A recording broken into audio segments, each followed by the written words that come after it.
Singappenne. My sisters and my sister in law. ஆமா, நாங்க எல்லாருமே வெரி க்ளோஸ். சிஸ்டர்-இன்-லா கூட லைக் பிரிட்டா பாக் மட்டும் சிஸ்டர் மாதிரி தான், எல்லாம் ஒரே குரூப் தான். ஒரு அழகான பிக்சர் இது. நாங்க செம ஜாலியா இருப்போம். ஜாய் இன்னும் சின்ன அதை சொன்ன சின்ன விஷயம் கூட நல்லா என்ஜாய் பண்ணி அதை ஒரு செலிப்ரேட் பண்ணி we have fun together. எப்போ ஒன்னா இருக்குமோ we are like we really enjoy. நீங்க சிஸ்டர்ஸ் எல்லாருமே சேர்ந்து வந்து அருண் விஜய் பிரதரை வந்துட்டு மாட்டி விட்டுருக்கீங்களா எப்பயாச்சும்? ஏன்னா சின்ன வயசுல அந்த மாதிரி ஏதாச்சும் நடந்திருக்கா?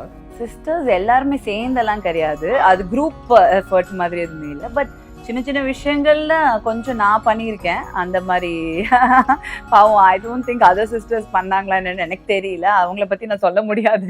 பட் நான் பண்ணியிருக்கேன் சின்ன சின்ன ரொம்ப சின்ன விஷயங்கள் தான், ஒன்றும் பெருசா ஒன்றும் அவரை ஒன்றும் மாட்டிலாம் விடல. ஆனா ஹூஸ் யுவர் பார்ட்னர் இன் கிரைம்னா நீங்க வந்துட்டு யாரை சொல்லுவீங்க? அண்ணாவோட ஐ எம் வெரி க்ளோஸ். அதாவது ஒரு அண்ணான்னும் போது அண்ணாவா ஆயிடுவாரு, ஃப்ரெண்டுன்னும் போது ஃப்ரெண்ட் ஆயிடுவாரு. ஸோ அந்த மாதிரி it's like you know I am quite close to ஜாஸ்தி பேசிக்கலனா கூட that connect is very very special. So அந்த மாதிரி I will say Anna only.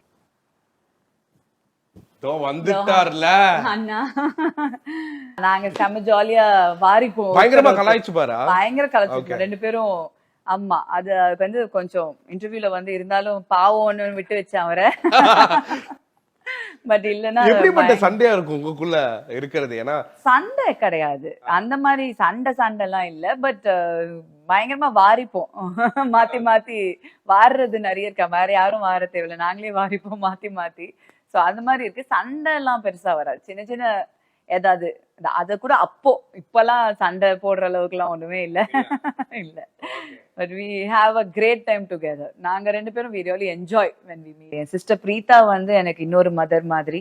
So I think அந்த எங்க லைஃப்ல இந்த நடந்ததுக்கு அப்புறம் இமீடியட்டாவே she took over as a mother to me. So எனக்கு she is always there for me ன்னு ஒரு இது. அண்ட் அப்பா ஆல்சோ வந்து has taken ஒரு அப்பாவும் அம்மாவும் சேர்ந்த ஒரு உருவத்துல. அப்பா எனக்கு உலகம், எல்லாமே சேர்ந்தது தான் அப்பா எனக்கு. பட் அம்மாவோட இதை இன்னும் எடுத்துக்கிட்டு என்னோட பிரெக்னன்சில இருக்கட்டும், இல்ல அப்பா பிறந்ததுக்கு அப்புறம் த்ரூ அவுட் அப்பா வந்து இன்னும் எல்லா இதுவும் எடுத்து பண்ணாங்க. ஸோ அது வந்து என்னைக்குமே வந்து அம்மா இல்லைன்னு வரக்கூடாது என் ஃபீல்ட்ல அப்படின்ட்டு ஹெட்லான்ட்டு ரொம்ப அது வந்து எக்ஸ்ட்ரா கேர் கொடுத்தாங்க. ஸோ ஐம் பிளஸ்ட் ஒரு நல்ல ஃபேமிலி இருக்கிறதுனால. பட் அம்மான்றது இஸ் லைக் ஆல்வேஸ் அம்மா தான் உங்களுக்கு பிறந்திருக்காங்க. யா, தட்ஸ் வாட் நாங்க கண்டிப்பா அதை வந்து ரொம்ப பிலீவ் பண்றோம். ஏன்னா வந்து ஷி இஸ் வெரி ஸ்ட்ராங் அம்மா. அது வந்து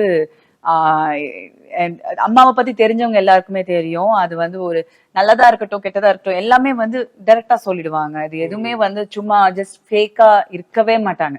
நிஜமாலே ஒரு நல்ல பர்சன், ஒரு நல்ல ஹார்ட் இருக்கிற ஒரு பர்சன்னா மம்மின்னு சொல்லலாம். அவ்வளோ ஒரு நல்ல ஹியூமன் பீங். ஸோ அந்த விதத்துல ஷி இஸ் வெரி ஸ்ட்ராங். அவங்க யூனோ சொன்னதெல்லாம் ஐ ஸ்டில் ரிமெம்பர். கண்டிப்பா நான் வருவேன், I come back to you அப்படின்னு you know she is expressed so much.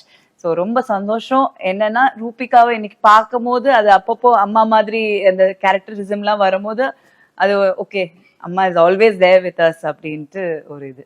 But அம்மாவை மிஸ் பண்ணாம ஒரு நாள் கூட போனது கிடையாது.